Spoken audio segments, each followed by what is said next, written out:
This is Sally. She's like most chickens her age. She'll grow up in a place like this. And that means Sally's hiding something. A carbon footprint. Sally's farm uses electricity from a coal-fired power plant. Her farmer drives a diesel pickup, and her feed comes from a factory that consumes its own electricity and fuel. Now, meet Colin. Colin was raised on a solar-powered farm, eating locally sourced feed. Today, raising Colin is more expensive than raising Sally, because carbon-free energy is currently more expensive than fossil fuels. But someday soon, Sally's carbon footprint could tip the scales. Why? If we want to keep a livable climate, we have to put way less carbon dioxide into the atmosphere. You've got two basic options. You could make a law that limits how much fossil fuels a person or company can burn and penalize them if they break the law. Sort of like a speeding ticket.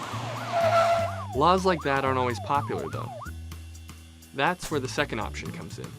Putting a price on carbon emissions.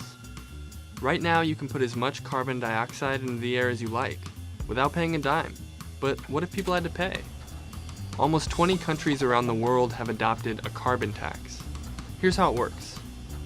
Companies pay a tax when they buy fossil fuels like coal or natural gas.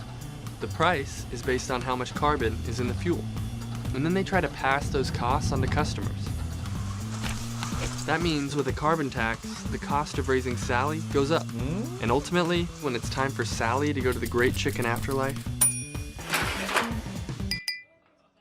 it should be easier for consumers to pick Colin for dinner. But a carbon tax isn't the only way to make carbon more expensive. Enter cap and trade. A bunch of countries have tried this too, and so has California. Under cap and trade, Sally's farmer can put as much carbon into the air as he wants. But if it goes above a certain amount, the cap, he'll need a permit. The government only hands out so many of these permits. So if you don't have enough permits for all the carbon you want to put in the air, you can buy or trade for them. Cap and trade supporters say the law gives us more control over emissions. With a carbon tax, we don't know what exactly will happen to emissions, but we have a better idea how much it will cost to try to curb them. Either way, both laws ultimately make carbon more expensive to emit, with the hope that people and companies will change their buying habits. So, how much more will Sally ultimately cost? It all depends on the details, like where Sally left her carbon footprint. In Mexico, burning carbon costs an extra $1 a ton.